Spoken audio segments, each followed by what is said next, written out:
நாங்கள் காலையிலேயே போயிட்டோம். அவரை பார்க்கணுங்கிற ஆர்வத்துக்காக தான் போனதே.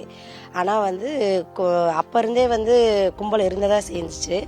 தண்ணி இல்லாமல் காத்தோட்டம் இல்லாமல் எல்லாம் நெருக்கினால எல்லாம் இந்த மாதிரி இது நடந்துருச்சு. நடந்ததே எல்லாம் நாங்கள் அப்பப்போ வீட்டுக்கு வந்து எல்லாம் நியூஸ் தெரிஞ்சது. அங்கங்கே எல்லாம் நகர்ந்து போகிறாங்கன்னு தெரியும். இப்படியெல்லாம் ஆகுன்னு நாங்கள் எதிர்பார்க்கல. அவரை எதிர்பார்த்து நின்று பார்க்கணும் அப்படிங்கிறக்காக மட்டும்தான் இப்படி. போலீஸ் சரியான பாதுகாப்பு இல்லை. அவங்க இருந்திருந்தாங்கன்னா எல்லாம் கொஞ்சம் சேவ் பண்ணியிருக்கலாம். இப்படி இந்த அளவுக்குலாம் இறக்குற அளவுக்குலாம் போயிருந்துருக்க மாட்டாங்க. அவரை வந்து தப்பு குறையே சொல்ல முடியும். பொதுமக்கள் பாதுகாப்பாக இருந்திருக்கணும். அந்த இது இல்லை. போலீஸ் வந்து பாதுகாப்பு இல்லை. அவர் வண்டி வர வரைக்கும் எதுவும் பிரச்சனை இல்லை. அது வரைக்கும் எல்லாம் இல்லை.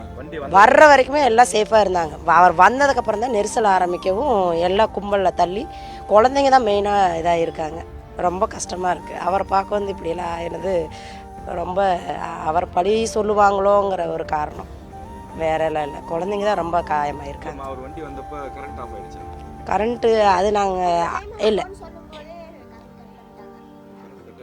கவனிக்கலைங்க சார். நாங்கள் கவனிக்கல. நாங்கள் குழந்தைங்கள பார்த்துட்டு மூவ் பண்ணி போகிறதுல தான் இருந்தோம். நாங்கள் அதை கவனிக்கல.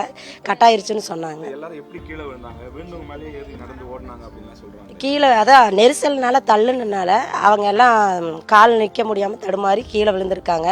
அதுவுமே பார்க்காம அவங்க எல்லாம் பார்க்குற ஆர்வத்தில் எல்லாம் கீழே என்ன இருக்குன்னு தெரியாமல் கூட அவங்க அப்படி நின்று பார்த்துருக்காங்க. அவரை பார்க்குற ஆர்வத்தில். பாதுகாப்பு இல்லை. பாதுகாப்பு இருந்தால் கொஞ்சம் இந்த அளவுக்கு இறக்காத அளவுக்காவது இது பண்ணியிருக்கலாம்.